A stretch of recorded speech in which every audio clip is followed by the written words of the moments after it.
بسم اللہ الرحمن الرحیم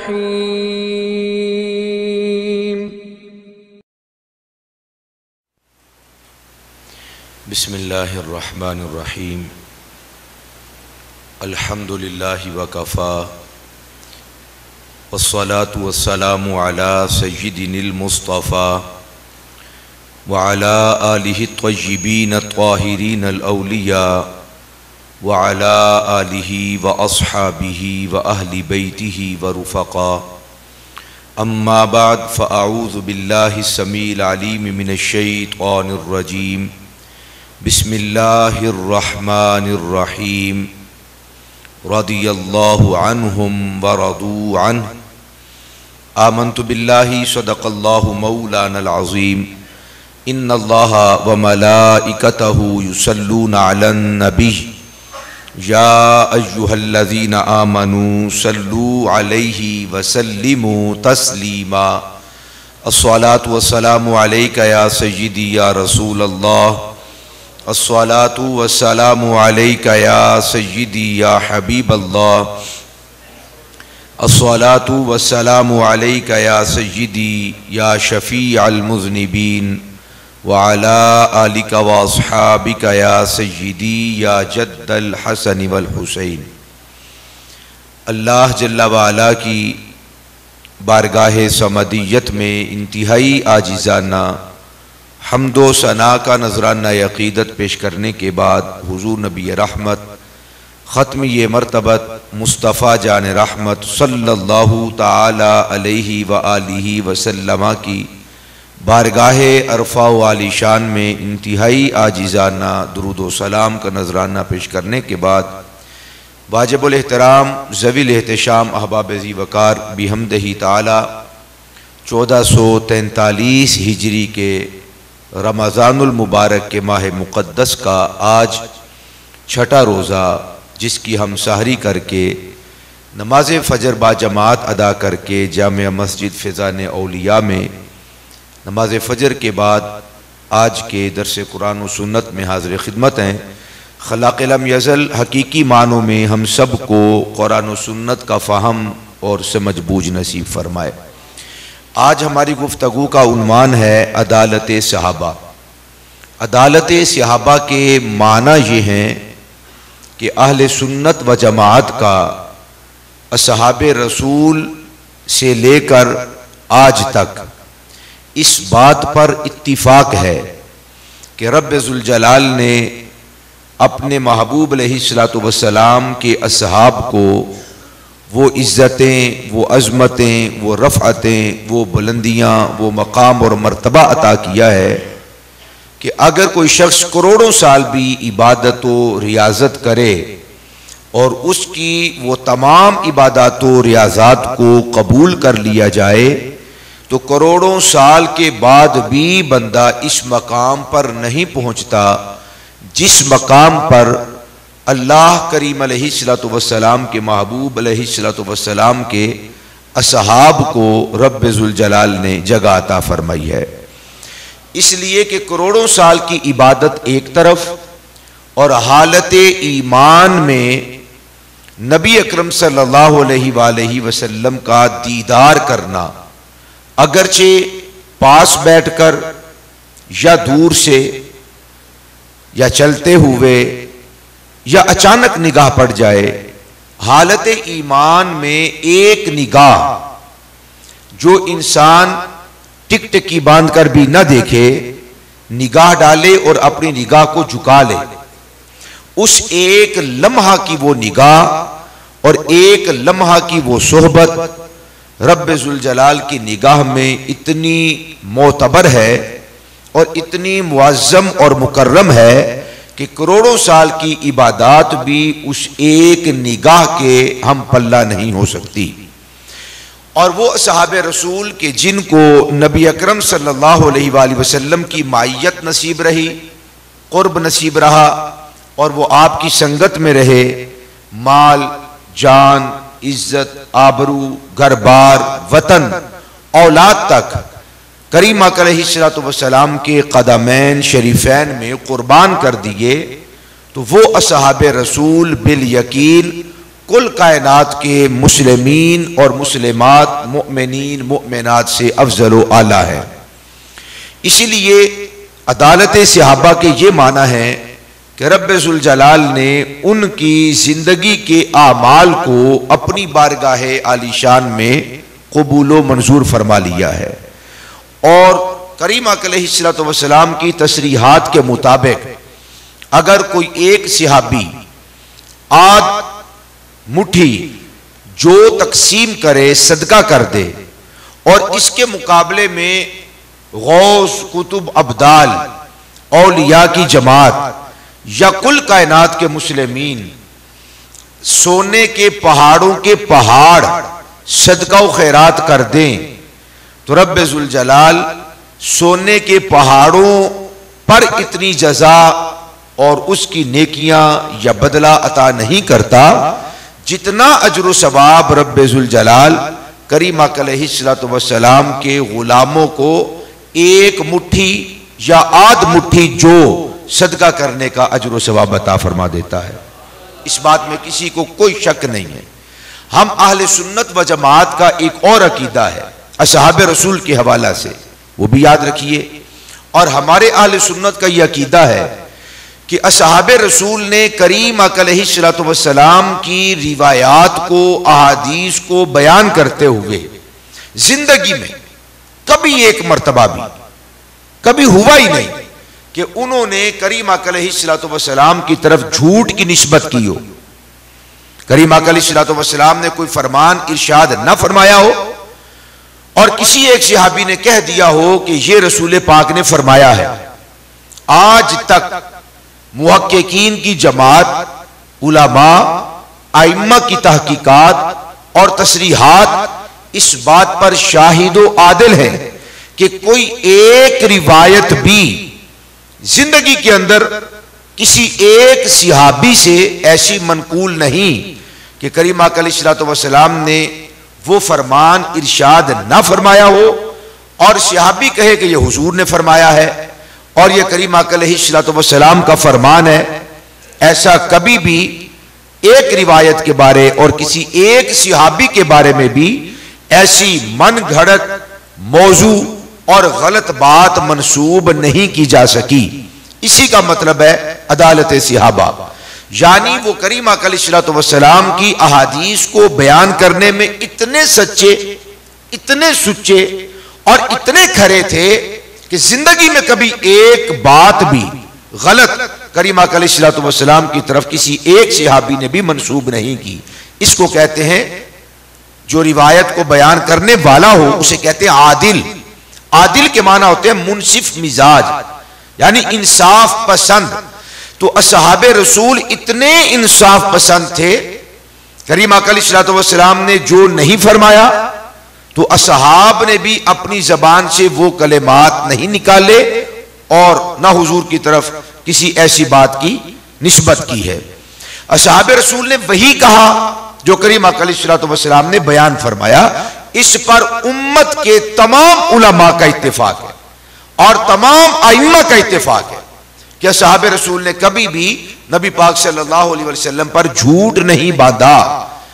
جب بھی کسی بھی صحابی سے کوئی روایت نقل کی جائے کہ فلاں صحابی نے کہا کہ میں نے رسول پاک صلی اللہ علیہ وسلم کو یہ فرماتے ہوئے سنا، یا یوں کہ کوئی صحابی یہ کہے کہ میں نے کریم علیہ الصلوۃ والسلام کو یہ کرتے ہوئے دیکھا، تو اس بات میں شک کی گنجائش نہیں ہے۔ اس صحابی نے یقیناً نبی علیہ الصلوۃ والسلام سے وہ فرمان سنا ہے یا کریم علیہ الصلوۃ والسلام کو وہ عمل کرتے ہوئے دیکھا ہے۔ اس کو کہتے ہیں عدالت صحابہ۔ اور یہ بات بھی یاد رکھیے کہ کریم علیہ الصلوۃ والسلام کے اصحاب صرف اور صرف اس بات میں سچے نہیں تھے کہ وہ کریم علیہ الصلوۃ والسلام کی طرف جھوٹی بات کی نسبت نہیں کرتے تھے، ہمیشہ سچی بات کی نسبت کرتے تھے، اس میں تو عادل تھے۔ اس کے علاوہ رب ذوالجلال نے انہیں گناہوں سے محفوظ رکھا تھا، معصوم نہیں تھے، محفوظ تھے۔ معصوم کے معنی ہوتے ہیں جس سے گناہ کا صدور ممکن ہی نہ ہو، جو گناہ جس سے کبھی ہوا ہی نہ ہو اور یہ انبیاء کرام علیہ الصلوۃ والسلام اور فرشتوں کی جماعت ہے۔ اصحاب رسول معصوم نہیں تھے، محفوظ تھے۔ بعض اوقات کبھی کبھی چند ایک مسلمانوں سے کوئی ایسا معاملہ سرزد ہو جاتا کہ جو اس بات کی تفریق کر دیتا اور وضاحت کر دیتا تھا کہ اصحاب رسول معصوم نہیں ہیں، محفوظ ہیں، لیکن کبھی ایسا نہیں ہوا کہ ان سے کوئی ایسا فعل یا قول یا کوئی عمل سرزد ہوا ہو اور پھر وہ اس پہ ڈٹ جائیں، جم جائیں یا بار بار وہ عمل کریں، ایسا نہیں ہوا۔ اللہ سبحانہ و تعالی انہیں فوراً توبہ کی توفیق عطا فرما دیتا تھا، اور ان کا احساس اتنا بڑا احساس تھا کہ جس سے بتقاضۂ بشریت کوئی غلطی، کوئی خطا، کوئی جرم، کوئی لغزش سرزد ہوتی، واقع ہوتی، تو وہ فوراً کریم آقا علیہ الصلوۃ والسلام کی بارگاہ میں حاضر ہوتے اور اپنا وجود پیش کر کے حد جاری کرنے کا مطالبہ کرتے اور عرض کرتے۔ اصحاب رسول فوراً اس بات سے جو صادر نہیں ہونی چاہیے تھی ہو جاتی، وہ توبہ کر لیا کرتے تھے، دوبارہ اس کا کبھی بھی اظہار اور اقرار نہیں کرتے تھے اگر کوئی ان سے معاملہ سرزد ہو جاتا تھا۔ اس ساری گفتگو کو اگر ہم سمیٹیں ایک جملے میں تو یہ بات سامنے آتی ہے کہ اللہ سبحانہ و تعالی نے کبھی بھی اصحاب رسول کو کسی ایک گناہ پر، کسی ایک خطا پر کبھی جمنے نہیں دیا، کبھی اڑنے نہیں دیا، اور کبھی بھی ایسا نہیں ہوا کہ وہ ایک گناہ پر مصر ہو جائیں اور بار بار کریں اور اصرار کریں، نہیں، وہ فوراً توبہ کر لیا کرتے تھے، اور اللہ سبحانہ و تعالی انہیں کامل توبہ کی توفیق بھی عطا فرما دیا کرتا تھا۔ اصحاب رسول کے علاوہ کوئی کتنے ہی مقام اور مرتبے پر پہنچ جائے، اس کے بارے میں تنقیح کی جائے گی، گفتگو کی جائے گی، جانچ پھٹک کی جائے گی، اور اس کے قول کو، اس کے فعل کو، اس کے عمل کو پرکھا جائے گا، اور جب تک پرکھ نہ لیا جائے اس کی بات، اس کے فعل، قول یا عمل کو قبول نہیں کیا جائے گا۔ اصحاب رسول کا ہر عمل جو رب ذوالجلال کے قرآن اور حضور کریم علیہ الصلوۃ والسلام کے فرمان کے مطابق ہو، اسے من و ان تسلیم کیا جائے گا، اور اس کے بارے میں گفتگو نہیں کی جائے گی، بحث نہیں کی جائے گی۔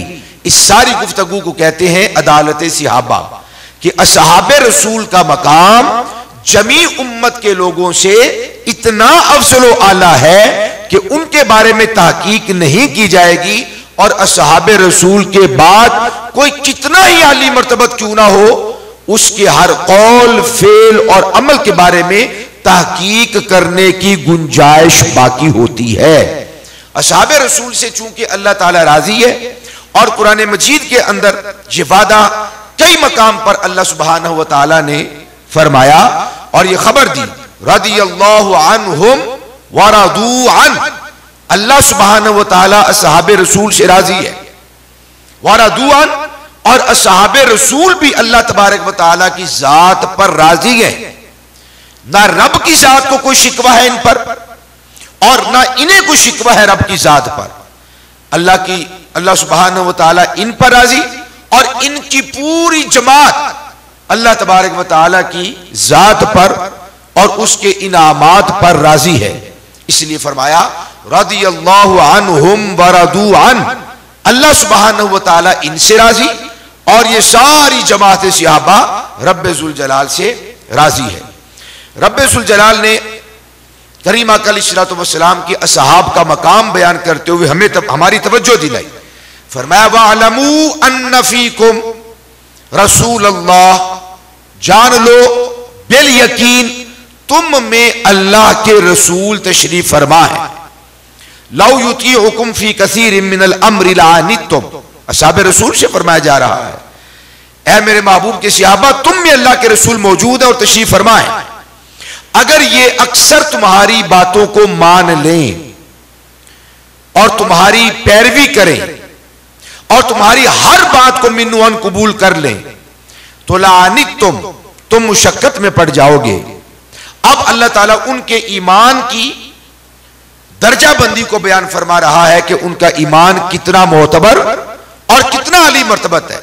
فرمایا وَلَكِنَّ اللَّهَ حَبَّبَ إِلَيْكُمُ الْإِيمَانَ, یعنی اس بات میں شک کی گنجائش نہیں کہ اصحاب رسول یہ تھے, اصحاب رسول ایسے تھے, انہوں نے ایسے کیا, فلاں صحابی نے ایسے کیا, فلاں صحابی نے ایسے کیا. کیا تاریخ اس پر آپ نے نہیں پڑھی؟ کیا گواہ نہیں ہے؟ کیا یہ تاریخ میں نہیں ملتا؟ کیا یہ روایات میں نہیں ملتا؟ کیا فلاں نے فلاں صحابی کے بارے میں ایسے نہیں کہا؟ اللہ کے بندو, کہاں تاریخ, کہاں اللہ کا قرآن, کہاں پر کسی کا قول اور کہاں پہ اللہ کا فرمان؟ فرمایا وَلَكِنَّ اللَّهَ حَبَّبَ إِلَيْكُمُ الْإِيمَانَ, لیکن اللہ سبحانہ و تعالی نے تمہارے دلوں میں ایمان کو راسخ کر دیا ہے اور تمہارے نزدیک ایمان محبوب ہے. کوئی چیز بچتی ہے یا نہیں بچتی, اصحاب رسول کو اس سے کوئی پرواہ نہیں تھی کہ ہمارے مال کا کیا بنے گا, املاک کا کیا بنے گا, جائیداد کا کیا بنے گا, گھر بار کا کیا بنے گا, عزیز و قارب کا کیا بنے گا, رشتہ داروں کا کیا بنے گا, ہماری اولاد کا کیا بنے گا, ان کے مستقبل کا کیا بنے گا. نہیں, ان کے نزدیک محبوب چیز کیا تھی؟ وَلَكِنَّ اللَّهَ حَبَّبَ إِلَيْكُمُ الْإِيمَانَ, اللہ سبحانہ و تعالیٰ نے تمہارے نزدیک ایمان کو محبوب تر بنا دیا ہے. اصحاب رسول کے نزدیک ایمان سے بڑھ کر کوئی دولت نہ تھی اور نہ انہیں ایمان سے بڑھ کر اور کسی چیز کی پرواہ تھی. اگر پرواہ تھی, فکر تھی, اور اگر انہیں کوئی چیز محبوب تر تھی تو فرمایا وہ ایمان ہے. اور یہ گواہی رب دے رہا ہے اور اپنے قرآن میں دے رہا ہے. فرمایا وَلَكِنَّ اللَّهَ حَبَّبَ إِلَيْكُمُ الْإِيمَانَ, لیکن اللہ نے تمہارے نزدیک ایمان کو محبوب ترین بنا دیا ہے. اب ایک چیز آپ یا میں بنائیں تو اس میں کوئی کمی کجی رہ سکتی ہے. اگر اللہ بنائے تو کمی کیسے رہے, کجی کیسے رہے؟ اللہ پاک فرماتا ہے تمہارے نزدیک اللہ نے ایمان کو محبوب تر بنا دیا ہے. اب یہ الزام لگانا کہ فلاں صحابی تو مال کے پیچھے بھاگتے تھے, ان کو تو مال محبوب تھا, ان کو تو دولت محبوب تھی, انہیں تو اقتدار شہرت محبوب تھا. بھائی اقتدار محبوب ہوتا, شہرت محبوب ہوتی, اگر وجاہت محبوب ہوتی, کوئی اختیار محبوب ہوتا, سلطنت محبوب ہوتی, کوئی حکومت محبوب ہوتی تو رب کا قرآن یہ نہ فرماتا. یہ رب کا دعویٰ ہے, یہ رب کا دعویٰ ہے. وَلَكِنَّ اللَّهَ حَبَّبَ إِلَيْكُمُ الْإِيمَانَ, یہ عدالت صحابہ ہے. فرمایا تمہیں اگر کوئی چیز محبوب ہے تو اللہ سبحانہ و تعالی نے تمہارے نزدیک ایمان کو محبوب تر بنا دیا ہے. اور کیا کیا؟ وَزَيَّنَهُ فِي قُلُوبِكُمْ, اور اس نے آراستہ کر دیا, خوبصورت بنا دیا تمہارے دلوں میں. تمہارے دلوں کو اگر کوئی چیز لبھاتی ہے, پسند آتی ہے, اگر کوئی تمہارے دل کو کوئی چیز لگتی ہے تو فرمایا وہ ایمان کی دولت ہے. اور اس سے آگے ارشاد فرمایا وَقَرَّهَ إِلَيْكُمُ الْكُفْرَ وَالْفُسُوقَ وَالْعِصْيَانَ, اللہ نے تمہارے دلوں میں نفرت ڈال دی ہے, ناپسند کر دیا ہے تمہارے نزدیک. تمہارے دلوں میں نفرت ہے تین چیزوں سے. نمبر ایک کفر سے, نمبر دو فسوق گناہ کے کاموں سے, نمبر تین عصیان سرکشی سے, نافرمانی سے. اللہ سبحانہ و تعالی نے تمہارے دلوں کے اندر ایمان کو راسخ کر دیا اور تمہارے دلوں میں زینت بخشی ہے ایمان کو, اور کراہت ڈال دی, ناپسندیدگی ڈال دی. کس چیز کی؟ نمبر ایک کفر کی. تمہیں کفر محبوب نہیں ہے, تم نفرت کرتے ہو. کون کہہ رہا ہے؟ رب فرما رہا ہے. کن کے بارے؟ اصحاب رسول کے بارے میں, کہ کفر تم سے سرزد نہیں ہو سکتا. والفسوق, فسق و فجور, گناہ کے کام تم سے سرزد نہیں ہو سکتے, اللہ نے ناپسند کر دیا تمہارے نزدیک. والعصیان, نافرمانی, تم اللہ اور اور اس کے رسول کی نافرمانی نہیں کر سکتے، اللہ سبحانہ و تعالی نے یہ 3 چیزیں تمہارے دل کے اندر ان کی نفرت کو ڈال دیا ہے، اب یہ 3 چیزوں کا صدور تمہاری ذات سے نہیں ہو سکتا۔ اور پھر آگے سند دی، اولئک هم الراشدون، فرمایا لوگوں کان کھول کر سنو، یہ لوگ ہیں ہدایت یافتہ۔ اب آج 14 صدیوں کے بعد یہاں بیٹھ کر کوئی شخص یہ کہے کہ اصحاب رسول تو ایسے تھے، اصحاب رسول نے یہ کر دیا، اصحاب رسول نے وہ کر دیا، فلاں صحابی نے ایسے کیا تھا، فلاں نے ایسے کر دیا تھا، یہ رب کا قرآن ہے۔ اس کے مقابلے میں اگر کوئی تحریک یا کوئی تحقیق یا کوئی تاریخ آئے گی، ہر تحریک جھوٹی، ہر تاریخ جھوٹی، ہر تحقیق جھوٹی، کہ جتنا محقق، جتنا ثابت اور جتنا محفوظ تر اللہ کا قرآن ہے، اور کوئی چیز محفوظ نہیں ہو سکتی۔ یہ میرے رب کے دعوے ہیں جو اس نے اصحاب رسول کے بارے میں قرآن کے اندر فرمائے ہیں، اور ہم سے مطالبہ ہے کہ ہم اصحاب رسول سے نفرت نہ کریں بلکہ اصحاب رسول کی محبت اپنے دلوں کے اندر راسخ کر لی جائے۔ حضرت عروہ بن زبیر رضی اللہ تعالیٰ عنہ اپنی خالہ جان سیدہ طیبہ طاہرہ ام المومنین حضرت عائشہ صدیقہ رضی اللہ تعالیٰ عنہ کی بارگاہ میں حاضر ہوئے۔ وہ خود کہتے ہیں قالت لی عائشہ، حضرت عروہ بن زبیر اسماء بنت ابی بکر کے بیٹے ہیں اور زبیر بن عوام کے بیٹے ہیں۔ وہ فرماتے ہیں کہ میں اپنی خالہ جان ام المومنین حضرت عائشہ صدیقہ طیبہ طاہرہ سلام اللہ تعالی علیہ کی بارگاہ میں گیا تو انہوں نے مجھے فرمایا، یبن اختی، اے میرے بھانجے، اے میری بہن کے بیٹے، امروا ان یستغفروا لاصحاب النبی صلی اللہ علیہ وآلہ وسلم، ہمیں قرآن و سنت میں حکم دیا گیا ہے کس چیز کا؟ کہ ہم اصحاب نبی کے بارے میں محبت کریں اور ان کے لیے دعا کریں اور اچھے لفظوں کے ساتھ ان کا ذکر کریں، مگر فسبوہ، لوگوں کو حکم دیا گیا تھا ان کا ذکر اچھے الفاظ کے ساتھ کریں، مگر لوگوں نے کیا کیا؟ ان کے بارے میں سخت باتیں کہنا شروع کر دی اور برا بھلا کہنا شروع کر دیا۔ ہمیں اللہ کا قرآن کہتا ہے کہ اچھے الفاظ سے ذکر کرو، اور نبی پاک صلی اللہ علیہ وسلم خود فرماتے ہیں، حضرت انس بن مالک رضی اللہ تعالی عنہ سے روایت ہے اور حضرت عبداللہ بن مغفل سے رضی اللہ تعالی عنہ، حضرت عبداللہ بن مغفل کے الفاظ ہیں کہ رسول پاک صلی اللہ علیہ وسلم فرمایا، اللہ فی اصحابی، میرے اصحاب کے بارے میں اللہ سے ڈرو، میرے اصحاب کے بارے میں اللہ سے ڈرو، لا تتخذوہم عرضا بعدی، اور خبردار میرے بعد میرے اصحاب کو بری باتوں کا نشانہ نہ بنانا، فمن احبہم فبحبی، پس جو ان سے محبت کرے وہ میری محبت کی وجہ سے کرے، ومن ابغضہم فببغضی ابغضہم، اور جس نے ان سے بغض رکھا اس نے مجھ سے بغض رکھا، ومن آذاہم فقد آذانی، جس نے ان کو اذیت دی اس نے مجھے اذیت دی، ومن آذانی فقد آذى اللہ، اور جس نے مجھے اذیت دی اس نے اللہ کو اذیت دی، ومن آذى اللہ، اور جس نے اللہ کو اذیت دی فیوشک ان یأخذہ، قریب ہے کہ اللہ تبارک و تعالی اس بندے کو ہلاک کر دے۔ جب کوئی شخص اصحاب رسول کے بارے میں اپنی زبان کو دراز کرتا ہے، اس کی دنیا، اس کا دین، اس کی آخرت، اس کی عقبہ اور اس کی جنت ہلاک ہو جاتی ہے، تباہ ہو جاتی ہے، برباد ہو جاتا ہے وہ انسان۔ کیوں؟ یہ اصحاب رسول ہی تو ہیں جن کی وجہ سے قرآن ہم تک پہنچا، تو قرآن محفوظ ہے، زبر زیر میں فرق نہیں۔ اگر معاذ اللہ ثم معاذ اللہ ایک مخصوص ٹولے کے تصور کے مطابق اصحاب رسول عادل نہ ہوتے، منصف مزاج نہ ہوتے، معاذ اللہ وہ دغاباز ہوتے، دجل و فریب کرنے والے ہوتے، جھوٹ بولنے والے ہوتے، غصب کرنے والے ہوتے، ظالم ہوتے، اللہ اور اس کے رسول کے نافرمان ہوتے تو قرآن محفوظ نہ ہوتا. اگر الحم سے لے کے والناس تک قرآن محفوظ ہے تو یہ ان کی سرشت، فطرت اور طبیعت کی پاک بازی اور نیک نامی ہے، جس کی وجہ سے قرآن بھی محفوظ ہے اور رسول پاک صلی اللہ علیہ وسلم کا ہر فرمان بھی محفوظ ہے.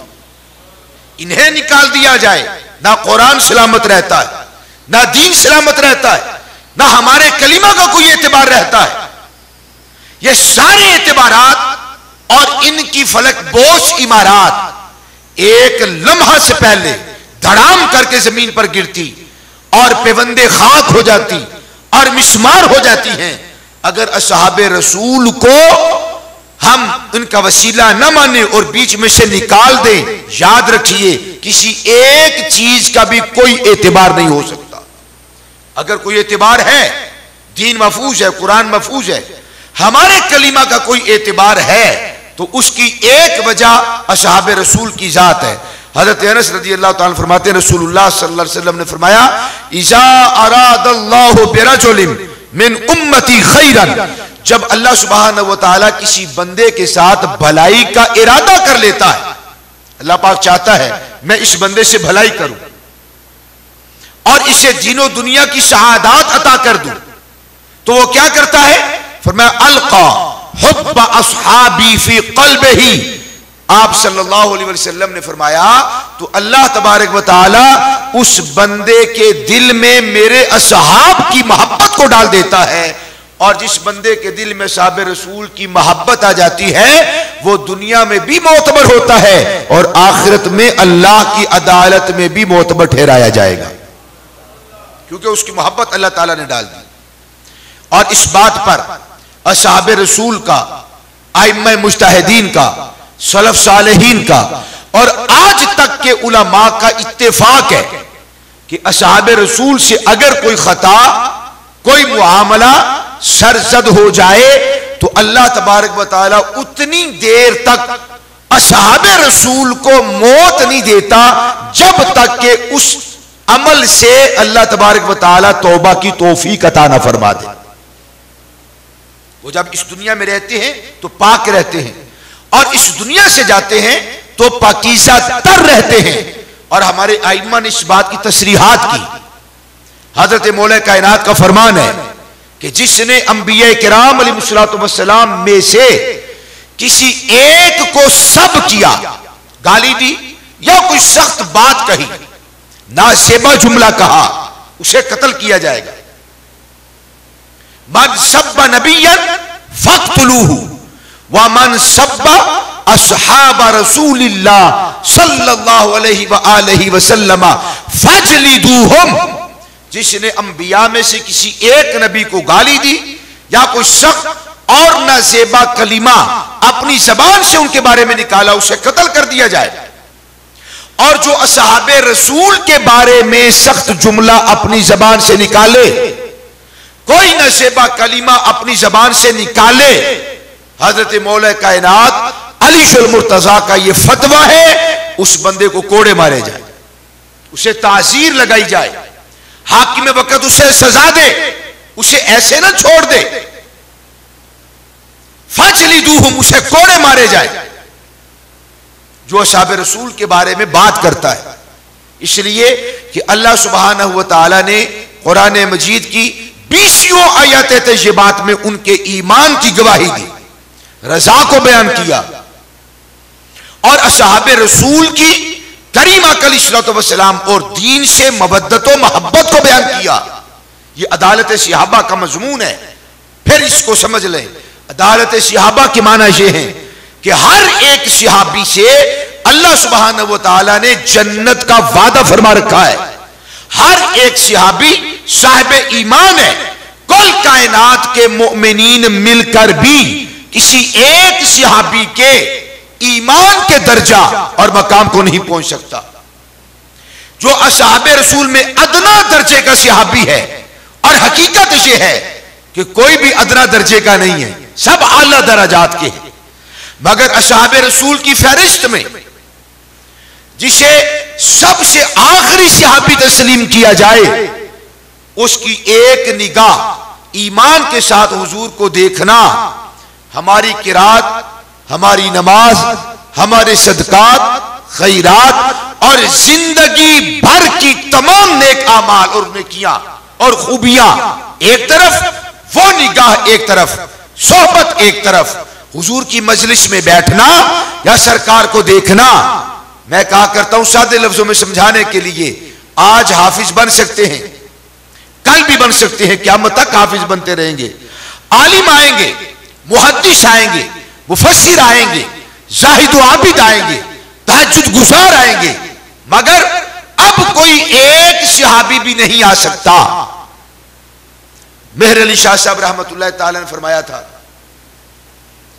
جو کہتے ہیں کہ صحابہ رسول کی کوئی قدر و منزلت ویلیو نہیں، آپ فرماتے تھے ان پڑھ ایک بچہ مجھے دے دو، میں حافظ بنا کر تمہیں دوں گا، جب واپس کروں گا بچہ عالم بنا کر دوں گا، محدث بنا کر دوں گا اور مفسر بنا کر دوں گا، اور ایک شخص تم لوگ سے صحابی بنا کر دکھاؤ. عالم بنیں گے، محدث بنیں گے، مفسر بنیں گے، شیخ الحدیث بنیں گے، مفتی بنیں گے، صحابی نہیں بن سکتا. اس لیے کہ صحابی تو بندہ بنتا ہے حالت ایمان کے ساتھ. اپنی زندگی میں رسول پاک جب اس کائنات میں جلوہ گر تھے ظاہری طور پر، اس عالم میں حالت ایمان کے ساتھ نبی پاک کا دیدار کرنا، آپ کے چہرے اقدس کی زیارت کرنا، صحابی اس طرح بنتے تھے. فرمایا اب ہر ایک نیکی میسر آ سکتی ہے، وہ صحبت مصطفیٰ والی اب نیکی میسر نہیں آ سکتی.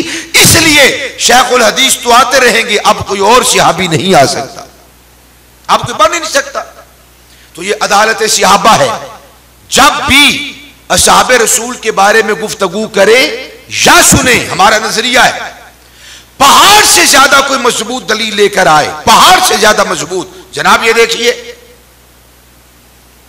آسمانوں سے زیادہ کوئی بلند و بالا کوئی دلیل لے کر آئے کہ جناب یہ دیکھیے، اور وہ دلیل اور وہ دلائل اور وہ کتاب یا وہ خطاب اصحاب رسول کے خلاف ہو، اللہ کی عزت کی قسم بچت اس میں ہے، عافیت اس میں ہے، ایمان کی سلامتی اس کے اندر ہے، اس کی بات کو رد کر دیا جائے، مگر اصحاب رسول کے بارے میں غلط بات کو نہ سنا جائے اور نہ زبان سے کوئی کلمہ نکالا جائے.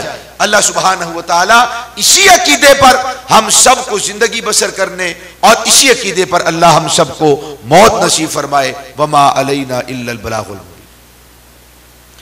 آمین. اللہم صلی علی سیدنا و مولانا محمد معدن الجود والکرم منبع العلم والحلم وبارک وسلم وصلو علیہ یا الہ العالمین یا ارحم الراحمین. مصطفیٰ جان رحمت صلی اللہ علیہ وآلہ وسلم کے صدقہ طفیل ہم سب کی حاضری کو شرف قبولیت عطا فرما. یا الہ العالمین ہم سب کی ہر قسم کی نیکیوں کو اپنی بارگاہ عالی شان میں قبول و منظور فرما. ہماری قولی، فعلی، بدنی، عملی اور مالی عبادات کو اپنی بارگاہ عالی شان میں مستجاب اور شرف قبولیت عطا فرما. یا الہ العالمین اپنی بارگاہ میں جھکنے کا سلیقہ نصیب فرما. حقیقی معنوں میں ہم سب کو اپنا بندہ اور کریم علیہ الصلوۃ والسلام کا غلام بننے کی توفیق عطا فرما. یا الہ العالمین ہم سب کے زکوٰۃ، صدقات، خیرات، عطیات، ہر قسم کی نیکیاں اپنی بارگاہ عالی شان میں قبول و منظور فرما کر ہمیں دوام نصیب فرما، ہمیشگی نصیب فرما. ان نیکیوں پہ کاربند رہنے کی توفیق عطا فرما. یا الہ العالمین ہمارے والدین کی خیر فرما، صحت و توانائی نصیب فرما. یا الہ العالمین شفائے کاملہ و عاجلہ عطا فرما اور ان کا سایہ ہمارے سروں پر صحت و عافیت کے ساتھ قائم اور دائم فرما. ہمیں خدمت اور اطاعت و فرما برداری کی توفیق نصیب فرما، اپنے والدین کی خدمت کی توفیق نصیب فرما. یا الہ العالمین جن کے والدین اس دنیا فانی سے پردہ کر چکے بلا حساب، حضور کے سارے غلاموں کی بخشش و مغفرت فرما، سب کے درجات کو بلند فرما. حضور کریم علیہ الصلوۃ والسلام کی شفاعت سب کے حق میں قبول و منظور فرما. یا الہ العالمین یا ارحم الراحمین بے اولادوں کو اولاد نرینہ کی دولت سے مالا مال فرما۔ اے اللہ بے روزگاروں کو حلال رزق کی وسعتیں اور فراوانیاں نصیب فرما۔ جمعۃ المبارک رمضان المبارک کا مہینہ ہے، تیرے دربار میں حاضر ہیں، درس قرآن و سنت سماعت کیا ہے۔ یا الہ العالمین، یا ارحم الراحمین، ہم سب پہ اپنا رحم و کرم فرما، اپنا فضل و احسان ہم سب کے شامل حال فرما۔ یا الہ العالمین، ہمارے بھائیوں کو، ہماری بہنوں کو جو پردے میں رہ کر ہمیں سماعت کر رہی ہیں اور انٹرنیٹ کے ذریعے سے جتنے مسلمان ہمارے بھائی ہماری بہنیں سماعت کر رہے ہیں، یہ سماعت کریں گے، یا الہ العالمین یہ ساری دعائیں ہم سب کے حق میں قبول و منظور فرما۔ ہماری شرم و حیا اور اس کی لاج تیرے ہاتھ میں ہے، اے میرے مالک ہمیں ہر قسم کی ذلت سے، ہر قسم کی رسوائی سے ہمیشہ محفوظ فرما۔ یا الہ العالمین کریم علیہ الصلوۃ والسلام کی در والا کی گدائی نصیب فرما۔